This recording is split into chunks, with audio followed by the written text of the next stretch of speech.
Assalamualaikum warahmatullahi wabarakatuh. Alhamdulillahirabbil alamin, segala puji hanya milik Allah Subhanahu wa taala. Apa kabar pemirsa? Di sore hari ini bahagia sekali saya Dude Harlino dan saya Alisa Subandono. Kita bertemu di acara kesayangan kita, Berita Islami Masa Kini. Dan seperti biasa pemirsa, selama 30 menit ke depan kita akan memberikan informasi seputar Islam yang insya Allah akan bermanfaat untuk kita semua. Dan insya Allah juga bisa meningkatkan wawasan dan juga meningkatkan keimanan serta ketakwaan kita kepada Allah Subhanahu wa taala.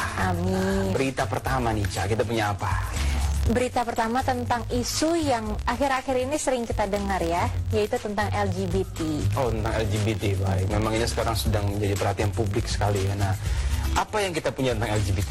Sejarahnya, karena ternyata LGBT itu ada sejarahnya yang mungkin kita banyak yang belum tahu. Nah, ini bikin penasaran sekali. Supaya lebih jelasnya, ini dia beritanya.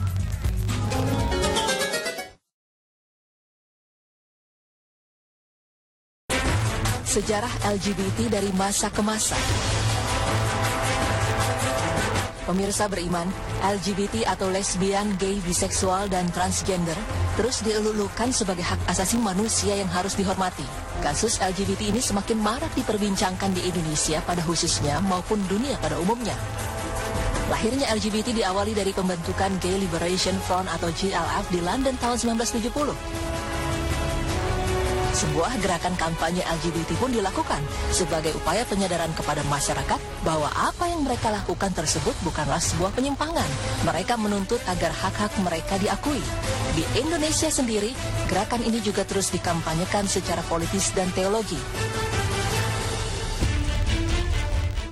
Meski lesbian, gay, biseksual, dan transseksual dilarang keras dalam ajaran Islam, namun sejarah mencatat praktek perilaku menyimpang tersebut tetap saja ada. Perlu diketahui bahwa hubungan seksual sesama jenis baru ada di masa Nabi Lut dan tidak pernah ada sebelumnya. Nabi Lut ini adalah keponakan dari Nabi Ibrahim alaihissalam. Nabi Lut juga mendakwai kaumnya untuk mentauhidkan Allah, yang beliau ingatkan keras pada kaumnya ketika itu mengenai perilaku mereka yang tidak pernah ditemukan pada masa-masa sebelumnya, yaitu suka sesama jenis. Sebelumnya keturunan Nabi Adam tidak pernah punya ketertarikan pada hubungan seksual semacam itu. Barulah datang masa Nabi Lut, perilaku tidak normal semacam itu dilakukan oleh kaum Sodom. Oleh karena itu di dalam ayat Al-Quran disebutkan bahwa, dan kami juga telah mengutus Lut kepada kaumnya. Ingatlah, tatkala dia berkata kepada mereka, mengapa kamu mengerjakan perbuatan fahisyah itu yang belum pernah dikerjakan oleh seorang pun di dunia ini sebelummu? Sesungguhnya kamu mendatangi lelaki untuk melepaskan nafsumu kepada mereka, bukan kepada wanita. Malah kamu ini adalah kaum yang melampaui batas. Quran Surah Al-A'raf ayat 80 hingga 81.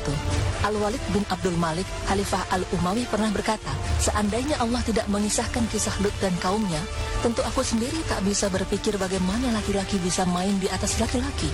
Maksudnya adalah bagaimana mungkin laki-laki bisa berhubungan seks dengan sesamanya. Para ulama pakar tafsir menyatakan, di masa Nabi Lut, laki-laki saat itu hanya suka dengan sesamanya.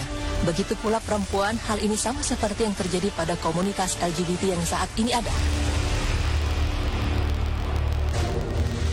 Dalam firman-Nya yang lain, Allah Subhanahu wa taala telah menjelaskan tentang hukuman yang diberikan pada kaum Sodom yang tidak menerima dakwah dari nabinya dan mendustakannya. Ayat tersebut mengatakan bahwa kaum Lut pun telah mendustakan ancaman-ancaman nabinya.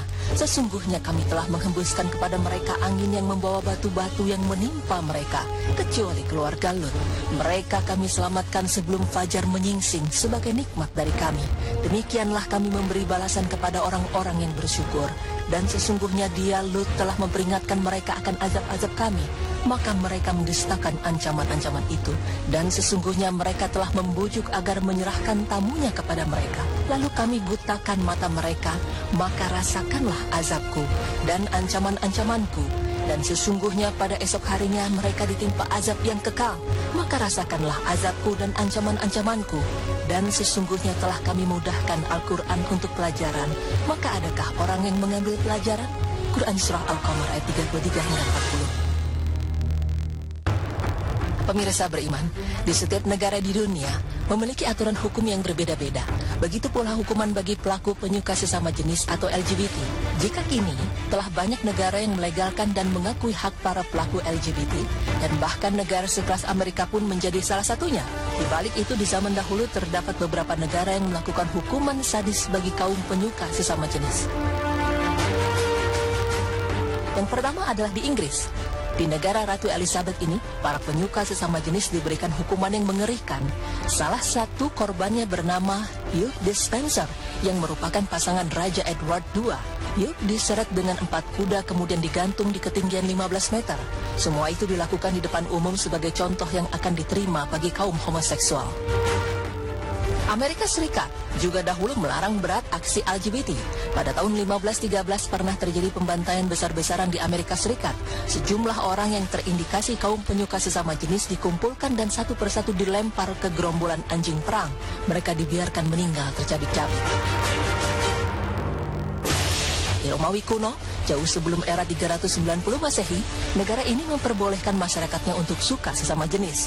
Namun pada era Kaisar Theodosius I, kaum penyuka sesama jenis dilarang keras, dan jika terbukti melanggar, maka mereka akan diikat di tiang dan dibakar hidup-hidup. Berikutnya adalah hukuman di Uganda. Masyarakat di sana yang terbukti sebagai pelaku sesama jenis akan digantung. Hukuman gantung ini juga diterapkan di negara Iran. Hukuman untuk kaum penyuka sesama jenis ini bahkan diberlakukan hingga abad ke-20. Prosesi hukuman ini juga dilakukan di tempat umum sebagai peringatan untuk kaum homoseksual lainnya.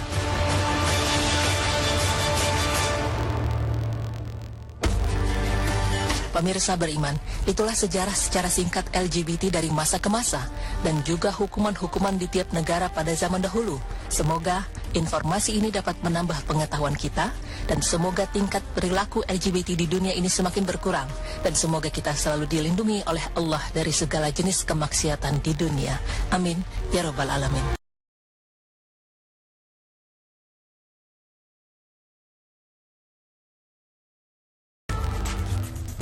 Naudzubillah min zalik. Jadi memang jelas bahwa sejarah LGBT ini dari zaman Nabi Lut dulu ya Cak, sudah ada sebenarnya. Tapi yang paling jelas tadi adalah bahwa Islam benar-benar melarang sebenarnya. Karena apa? Allah akan memberikan azab yang sangat luar biasa kepada kita. Jadi kita berdoa semoga keluarga kita dan seluruh rakyat Indonesia semoga terhindar dari hal semacam ini Cak. Amin. Nah setelah ini pemirsa jangan kemana-mana karena kita masih ada berita-berita menarik lainnya nih. Tetap di Berita Islami Masa Kini.